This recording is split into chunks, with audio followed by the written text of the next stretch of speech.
Trying to find your happiness this winter? Let Fiji Airways fly you there direct.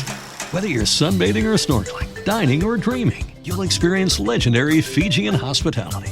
Expect the warmest of welcomes in this Pacific paradise. Unplug, unwind, and relax in your happy place. Fiji. Get great deals on direct flights to happiness at FijiAirways.com. That's FijiAirways.com. You deserve this. Go from here to happiness. Flying direct with Fiji Airways. Get great deals at Safeway. This week at Safeway, get mega packs of bone-in USDA choice beef New York strip steak for $4.87 per pound, or 3-ounce packs of wild-caught lobster tail for $4.87 each with digital coupon. Limit 2 packs of steaks and 4 packs of lobster. Also this week, get fresh whole Dungeness crab for $4.97 per pound with digital coupon. Limit 4. Plus, shop the sparkling wine sale and get 30% off all 750 milliliter or larger bottles of sparkling wine. Visit Safeway.com or head in store for more deals.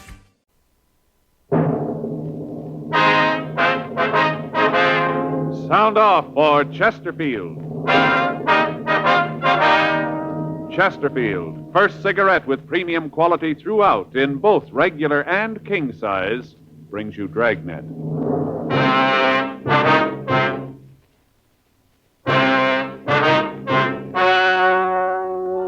Ladies and gentlemen, the story you're about to hear is true. The names have been changed to protect the innocent.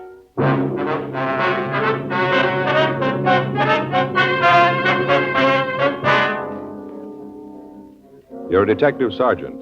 You're assigned to Bunko Fugitive Detail. You get a call from another city to pick up a burglary suspect. You know the name he's using. You know where he's living. Your job, pick him up. When you're asked to try a cigarette, you want to know, and you ought to know, what that cigarette has meant to people who smoke it and who smoke it all the time. For almost a year now, a medical specialist has given a group of Chesterfield smokers thorough examinations every 2 months. He reports no adverse effects to their noses, their throats, or sinuses from smoking Chesterfields. More and more men and women all over the country are finding out every day that Chesterfield is best for them. Enjoy your smoking. Try Chesterfields today. You'll find Chesterfield much milder, with an extraordinarily good taste.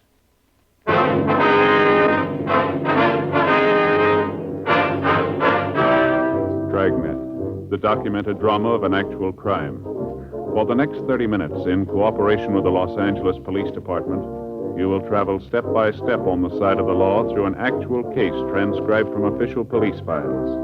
From beginning to end, from crime to punishment, Dragnet is the story of your police force in action.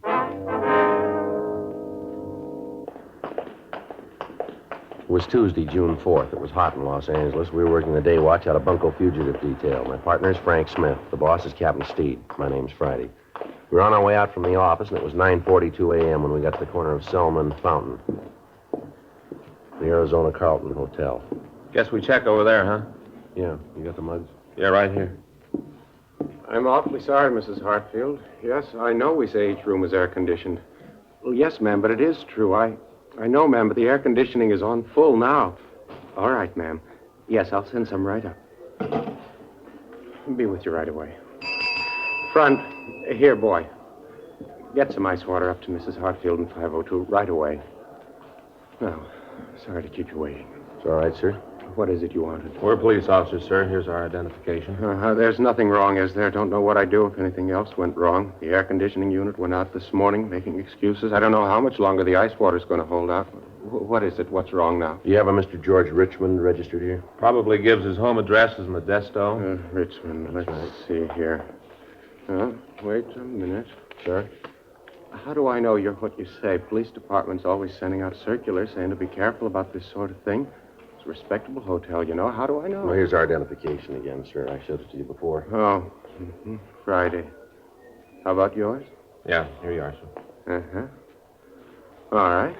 Can't be too careful. Your own office says that, you know. Careful. Anybody can come in here with a badge. Yes, sir. Now, if you'd just check the register for us, please. Yeah, sure thing. Oh, yes, sir. Here he is. Richmond George, Modesto, California. Is he here now? No, checked out day before yesterday. Oh, excuse me. Yes, sir. Registration desk. Yes, Mrs. Hartfield. Yes, ma'am. I know that's what we advertised. Well, yes, ma'am, but it's on the way up. No, ma'am. I sent the boy myself. Yes, ma'am. I'm sure he'll be there. All right, Mrs. Hartfield. Yes, ma'am. I may quit. Now, what was it you wanted with Mr. Richmond? Well, you said that he moved out, huh? Yes, bag and baggage day before yesterday. You leave any forwarding address? No, I talked to him when he left. Didn't say a word about where he was going. Uh-huh. Was there anyone in the hotel he was especially friendly with? Anybody who might know where we can reach him? No, kind of kept to himself. Nice fella. Sure tipped good. Kept to himself, though. Uh-huh. Is there anyone around the place who might know where he was going? Bellboys, maybe the waitress in the coffee shop? Oh, anyone? no, I hardly think so. He didn't eat here. Don't blame him.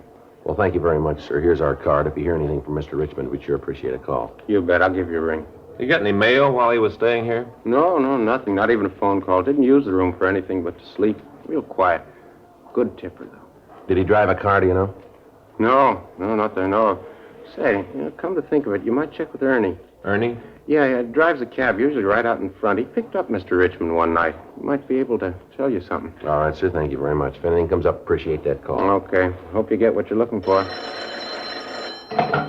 Registration desk. Yes, Mrs. Hartfield. Let's go, Frank. Right. I know, ma'am, but the ice water's on the way up. I can't understand why it isn't there, but I am the manager, Mr. Fellow out there might be him. Yes? Yeah. Excuse me a minute. Yeah? Your name, Ernie? That's right. What can I do for you? Police officers. We'd like some information. I got a permit to park here. No, it's not that. We'd like to know if you remember picking up a George Richmond here. Oh. Richmond, huh? Yeah, that's right. Richmond. No, name doesn't make any bells ring. What's the guy look like? You got those mug shots, Frank? Oh, yeah. Here you go. You a cop, too? Yes, sir. I'm an officer. Yeah. You kind of look like one. Is this the guy? Yes, sir, that's him. You remember picking him up? Yeah, seems I've seen him before. Yeah, good tipper. Yeah, I picked him up, let's see, a couple days ago. Drove him downtown. Sure, downtown. Remember where you took him? Gee, it was a couple days ago, like I said. Yes, sir. I haven't got the slightest idea.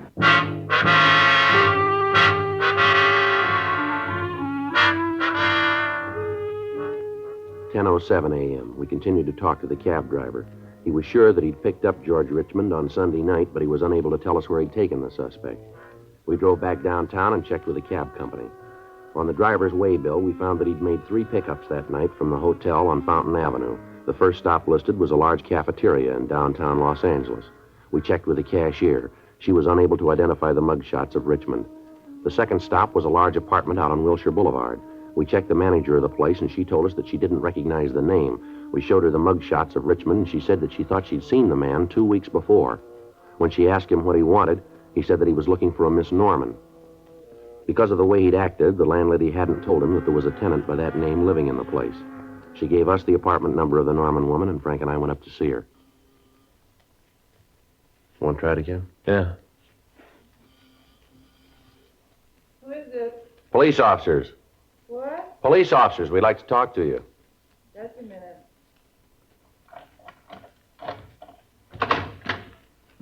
And what's this all about? Miss Margaret Norman? Yeah, that's right.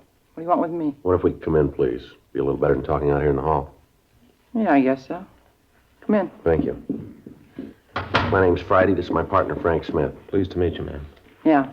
Hi. You alone here, Miss Norman? Yeah, I just got up. Have to excuse the way the place looks. Kind of messy. Yes, ma'am. Mind if I put on some coffee? I'm not going to be able to answer any questions before I have a cup of coffee. You go right ahead, ma'am. What is it you want to see me about? You know a man named Richmond? Richmond? Yes, ma'am. George Richmond. Why'd you ask that? What's he done? We'd just like to know if you know him, do you? Yeah, I know him. What do you guys want him for? We'd like to talk to him, Miss Norman. Uh-huh. Don't want to tell me what it's about, huh? Well, it'll be better if we talk to him. Yeah. Either one of you got a cigarette? Yes, ma'am. Here you go. Match? Thanks. Thanks. You know, there's no love lost between me and George. Is that right? You bet there isn't, lousy bummer. Get a drugstore cowboy. Takes a girl out for dinner one lousy night and a cheap dinner. Figures he owns her. You know where he is now? No, I haven't got the slightest idea. If I did know, I'd sure tell you. Bet I would. I'd like to see him get his way he treated me. You know any of his friends? Anyone who might know where he is? I don't think he's got a friend. At least I never met any of them. Does he drive a car, do you know? No, not him. Always took a cab. Used to kill me. Anywhere we went, he'd take a cab. One lousy block and he took a cab. Liked to be a sport. Always tipping big. Regular drugstore cowboy. Mm-hmm. When'd you see him last? That must have been a couple of weeks ago. That much, anyway. Last time I saw him. Don't care if I never see him again where he acted. I thought he was going to kill me. Ma'am? Went out to dinner and we got back here. He'd been drinking a lot. Got real nasty. I told him he better be going. You know, it was late and all. Yes, ma'am. Well, like I said, it was late and he got real nasty. Started yelling at me. Called me all sorts of things. I'm not going to let any man say things like that to me, so I told him to get out. I'd never want to see him again. One lousy dinner and he thought he owned me. Mm-hmm. Will you go ahead, Mr. Norman? He hauled off and hit me. Right there in the hall. Hit me as hard as he could. Almost broke my jaw. Well, you know, I let out a scream and he beat it. Caused such a commotion I had to move. Then this didn't happen here, is it? No, a place over on Vermont. I moved the next day. Mm-hmm. Where'd you meet Richmond? At the club. Say, you got another cigarette? Yeah. There you are. Match? Thanks. What club's that, ma'am? Where I work. In Green Lantern, downtown. I'm the cigarette girl. I met him there. He came in one night. Acted real big. Asked me if I'd have dinner with him. As it happened, I didn't have an engagement that night, so I said yes. Well, we kind of went together for a while. I see. Sure hope you get him. A real bad guy. The way he treats women. Terrible. He said, wait a minute. Yes, ma'am. I know someone who might be able to tell you where he is. Who's that, ma'am? A fellow named Hank. Used to hang around the club. I saw George talk to him at the bar once in a while. Well, do you know where we can find this fella, Hank? No, but I can tell you where his girlfriend lives. That help? Yes, ma'am, it will. Place over on 3rd out near Fairfax. Do you know his full name, ma'am? Gee, I gotta think about that. Let's see. Jeanette, that's the girl. Jeanette introduced him as Palmer. That's it, Hank Palmer. I don't know about him, though. What's that, Miss Norman? He's a real mean one. Kind of quiet, not like George. George likes to shoot his mouth off, but Hank is quiet. He's trouble, though. Ma'am? Oh, one night we went up to Jeanette's for a couple of drinks. Hank took off his coat. That's why I say he's rough. Yeah. Sure. Carries a gun.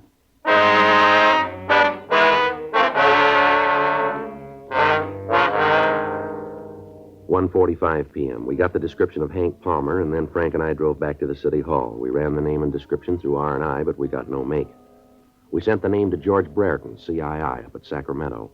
We got communication off to Washington, asking them for information on Palmer. We also checked the name of Palmer's girlfriend through our records, but we got no information. We contacted Captain Steed and arranged for a stakeout to be placed on the apartment of Palmer's girlfriend, Jeanette Allen. 2 days went by. Palmer and Richmond failed to make an appearance.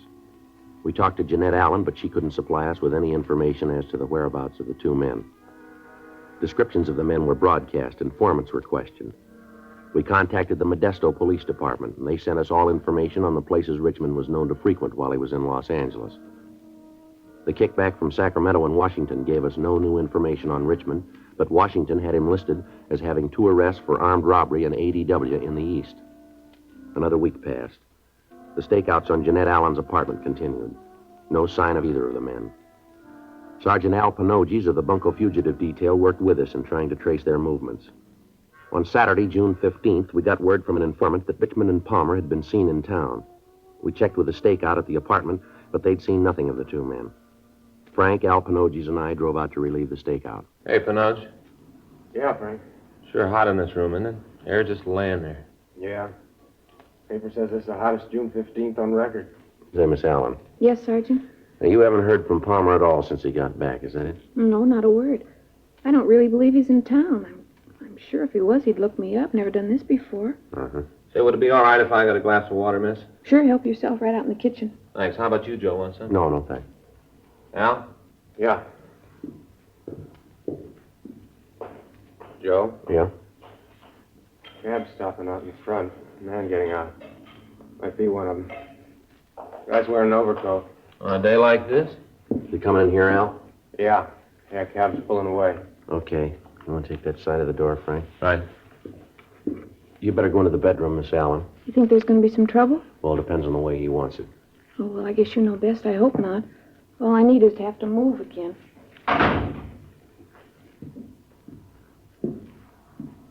Somebody in the hall. He's stopping. All set? Right. Who are you? You Hank Palmer? Yeah, so what? Police officers. Lousy cop! Watch Joe, he's got a gun. I'll get him. All right, hold it up, Palmer. Stop or I'll fire. Get away from me, cop! Hold it up, Palmer. All right, mister. Come on, pull out of here. Come on, go!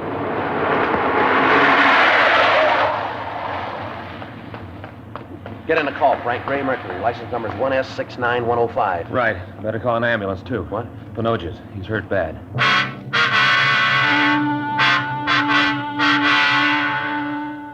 June 15th, 8:40 p.m.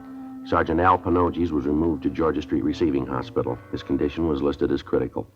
The bullet had entered his chest and was still embedded below the left lung.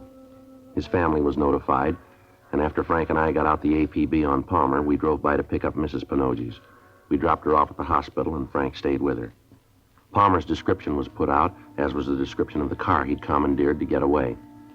I ran the number through our DMV and found that it was registered to a William Evans, 1627 East Poinsettia, Hollywood. Along with Sergeant Ullery, I checked out the address. Mrs. Evans told us that she hadn't seen her husband for several hours, that when he left the house, he had told her that he was going to a lodge meeting.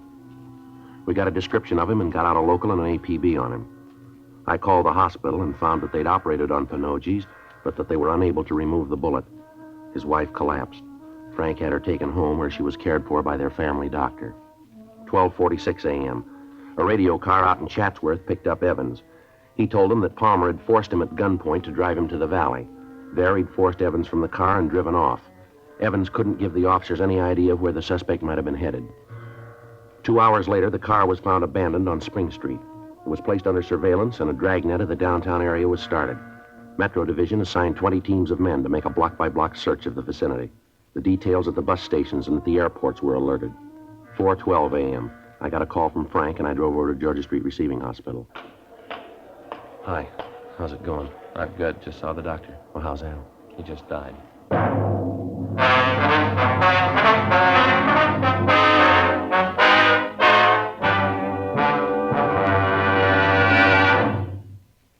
You are listening to Dragnet, the authentic story of your police force in action. Chesterfield is the first cigarette to offer smokers premium quality in both regular and king size. King size Chesterfield contains tobaccos of better quality and higher price than any other king size cigarette. Chesterfield is first to name all its ingredients that make the best possible smoke. And Chesterfield gives you this scientific report. No adverse effects to the nose and throat of a group smoking only Chesterfields. So enjoy your smoking. Change to Chesterfield today. Much milder, with an extraordinarily good taste.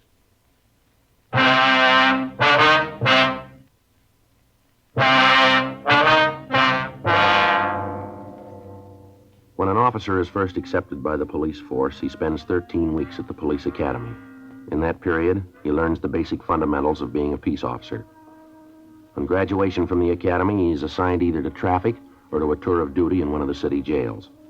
Then, depending on his aptitude and the way he conducts himself in the field, he's checked on for possible transfer to one of the detective divisions as an investigator. By the time a police officer gets his assignment to the detective bureau, he's become a professional troubleshooter. He knows how to handle himself, and he knows how to treat the lawbreaker. He's on call 24 hours a day, 7 days a week, and he wears a gun.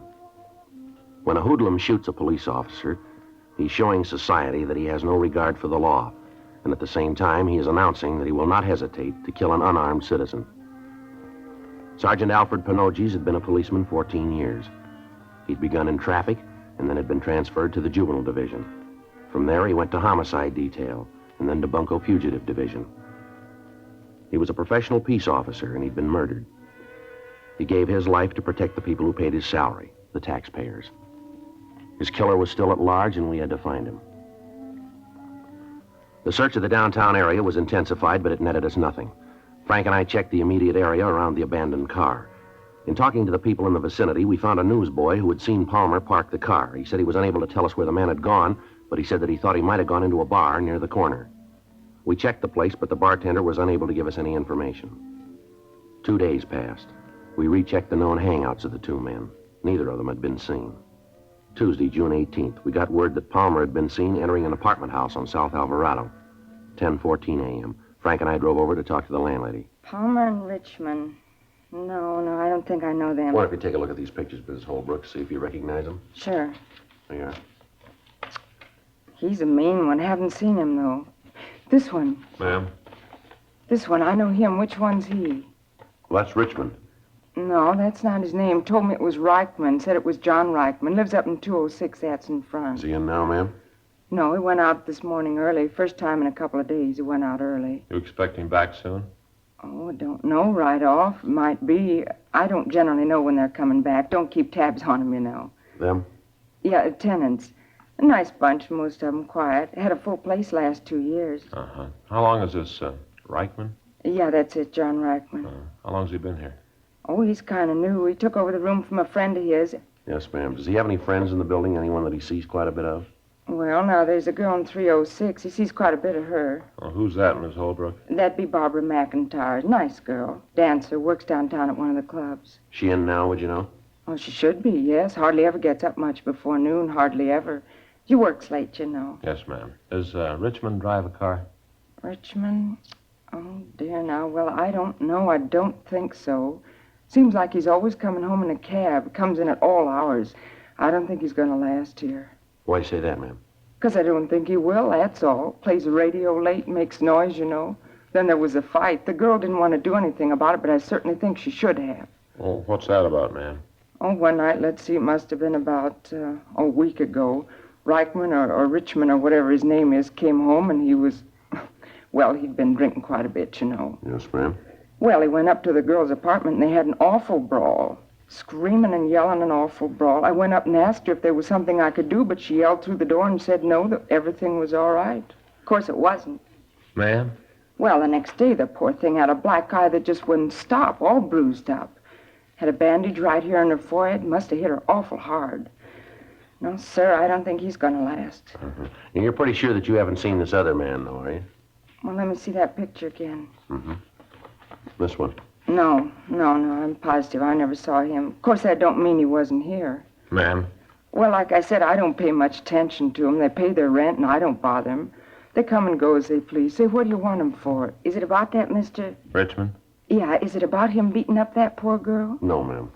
I should have known about him. No, sir, he ain't gonna last long around here. I wonder if we could see his room, Mrs. Holbrook.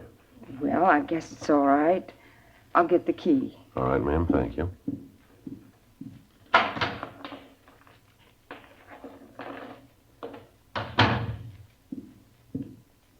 Here you are. It's right up the stairs and then to the front of the hall. It's on the right at the far end of the hall. Well, we'd rather you'd come up with us, ma'am.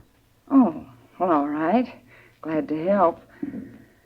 The way he must have beat that girl, a fiend, that's what he is. Sure isn't going to last long around here. No, ma'am, he sure isn't.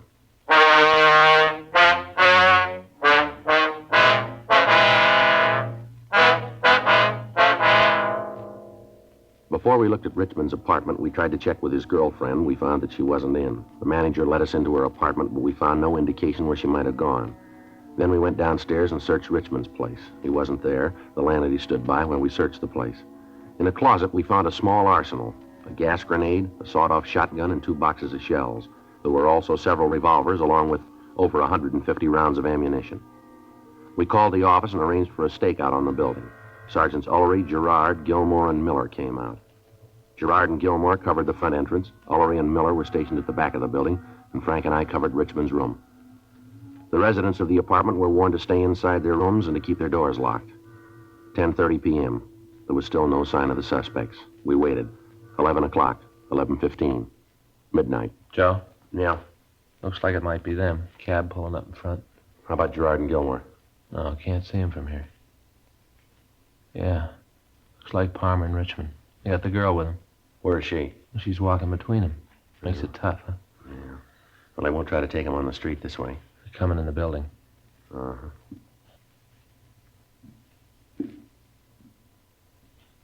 should be here pretty quick. Yeah, figures if they're coming here. Upstairs. Girl's apartment. Sounds like it. Wonder if they went in with her. We'll just have to wait. Wait a minute. Somebody outside there in the hall. Yeah. Hold it.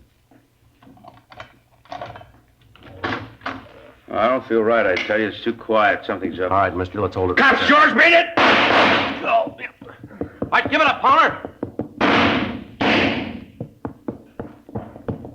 Well, they made the street. Gilmore and Gerard should get him. And that car, Joe. Let's go. Looks like they're in that store. You want to cover me while I try to get over there? All right, take it easy. Right. You all right, Frank? Right. All right, I'm coming over. I'll cover you. You see Gilmore and Gerard? Yeah, they're behind the Buick over there. Come on out of there. Richmond, Palmer, come on. Throw the guns out. You come in and take us, cop. Give it up, Richmond. You're at a dead end. There's no way out of there. And we'll make one. They're coming out, Joe. Okay, I quit. You got Richmond, I quit. Now don't shoot anymore.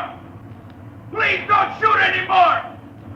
You won't shoot anymore, will you please? Throw that gun out here. Come on. All right. Here it is. I'm throwing it out. Now don't shoot anymore, please. Got it. All right, I'll check Richmond. Right. I haven't got any gun. I gave it to you. I'm hurt. Can't you see that? I'm hurt bad. I told Gilmore to call the ambulance. Richmond's dead. How about this one? Well, he's hit. I don't know how bad. I should have known not to kill a cop. I would have been like this if I didn't kill that cop. I didn't mean to. I got scared. That's all, scared. You can understand that, can't you? Yeah, you want to shake him, Frank? Yeah. Watch it, Frank. He's got another gun.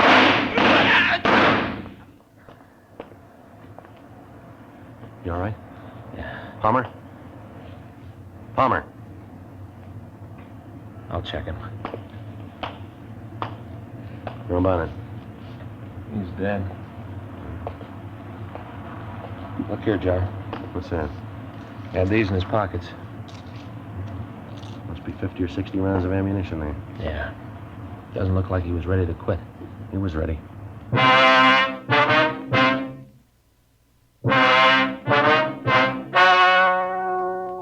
The story you have just heard was true. The names were changed to protect the innocent. On July 26th, an inquest was held in the coroner's office in and for the county of Los Angeles. In a moment, the results of that inquest. Now, here is our star, Jack Webb. Thank you, George Fenneman. Friends, every day more and more people are changing to Chesterfield and finding Chesterfield is best for them. One reason for this is premium quality. Chesterfield is first to give you premium quality in both regular and king size. Another reason, Chesterfield gives you this scientific report. No adverse effects to the nose and throat of a group smoking only Chesterfield.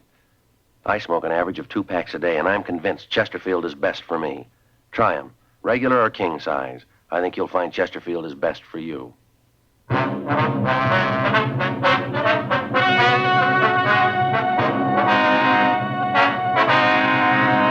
At the coroner's inquest, it was found that the deaths of George Thomas Richmond and Henry Donald Palmer were justifiable homicide. It was found that they were armed and were killed while resisting arrest. You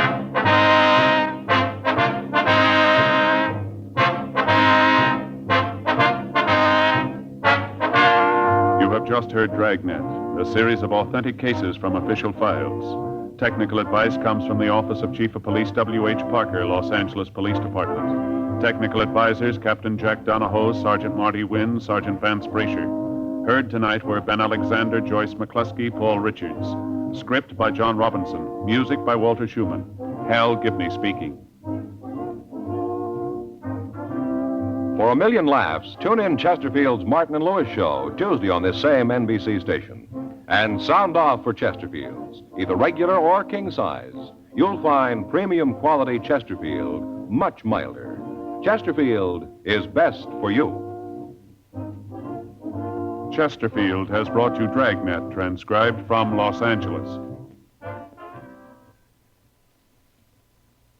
Ladies and gentlemen, wherever and whenever people need help, the Red Cross answers the call.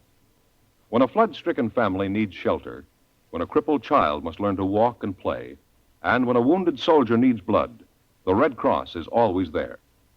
Now, the Red Cross needs your help. To keep up their many services this year, $93 million is needed. So, when the Red Cross volunteer calls on you, please answer the call and give generously.